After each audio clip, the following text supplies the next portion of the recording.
আসসালামু আলাইকুম এভরিওয়ান, সবাই কেমন আছেন? Sana's kitchen and blog channel থেকে আমি আয়েশা সিদ্দিকা নতুন একটা ব্লগ ভিডিও নিয়ে চলে এসেছি আপনাদের মাঝে।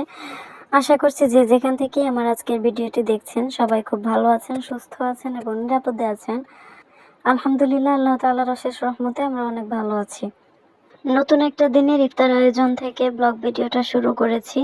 সেই সাথে থাকছে আমাদের ঈদের গিফটের ভিডিও। তো আশা করছি আপনাদের কাছে ভালো লাগবে যদি শুরু থেকে শেষ পর্যন্ত না টেনে দেখেন। আর যদি ভালো লাগে তাহলে প্লিজ একটা লাইক দিয়ে ভিডিওটা কন্টিনিউ করবেন। ইফতারের জন্য আমি প্রথমেই বুট ভুনা করে নিয়েছি। তারপর প্রথম দিন যে বুটগুলো সিদ্ধ করে রেখেছিলাম ডিপে, সেগুলো শেষ হয়ে গেছে। এজন্য আরও বেশ কিছু বুট আমি সিদ্ধ করে রেখেছি যেন আরও কিছুদিন চলে যায়। আর এদিকে বেলের শরবত বানাচ্ছি। আজকে আমরা একটু শপিংয়েও গিয়েছিলাম, একটার দিকে গিয়েছি। তো শপিং করে আসার সময় দুইটা বেল নিয়ে আসা হয়েছে। বেলগুলো বেশ বড় ছিল, দুইটা প্রায় 4 দিন শরবত বানানো গেছে, এত বড়। আর আমরা যেহেতু দুইজন মানুষ, বাচ্চারা বেলের শরবত খায় না, তো হাফ বেল দিয়ে শরবত বানালে আমাদের একদম ঠিকঠাকভাবে হয়ে গেছে। তো তারপর ভাজা পোড়া সবকিছু শেষ করে ইফতারের সময় হয়েছে, এখন ইফতার করতে বসেছি সবাই একসাথে। আর আমরা তো সবসময় ইফতার করি আসলে আলাদা আলাদা প্লেটে। তো আমার বেশ কিছুদিন থেকে মন চাচ্ছিল যে একসাথে মাখিয়ে ইফতার করব। আমার বাবার বাড়িতে সবসময় এভাবে মাখিয়ে ইফতার করতাম, সবাই একসাথে খেতাম।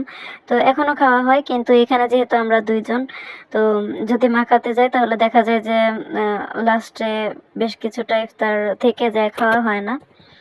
তো নষ্ট হওয়ার ভয়ে আসলে আমরা যার যার মতো প্লেটে নিয়ে খেয়ে ফেলি। এটা ছিল মাগরিবের নামাজের পর। দই চিড়া রেডি করছি। আমাদের ইফতারের রুটিনটা একটু বলছি। আমাদের আজান হওয়ার সাথে সাথে খেজুর খেয়ে, পানি খেয়ে, তারপর ভাজা পোড়া যা থাকে সেগুলো খাওয়া হয়। তারপর নামাজের পর আমার হাজব্যান্ড চিড়ার ডেজার্ট খান। আর আমি ইফতারের পর আমার অল্প হলেও ভাত খেতে হয়, ভাত না খেলে একদমই ভালো লাগে না। তো এই ব্যাপার। এক একজনের রুচি আসলে এক এক রকম, কি আর করার, এ কারণে খাবারেও ভিন্নতা।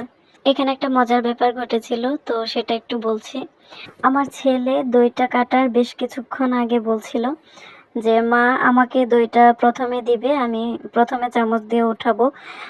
ওই যেভাবে রেসিপিতে দেখলাম না একটা আন্টি উঠাই, ওইভাবে। তো আমি বলেছিলাম ঠিক আছে, তুমি প্রথমে উঠাবে। তো তারপর দই চিড়া রেডি করার সময় আমার আর সেটা মনে ছিল না। তো আমি তো এভাবে কেটে উঠিয়ে ফেলেছি, সবার জন্য নিয়ে ফেলেছি।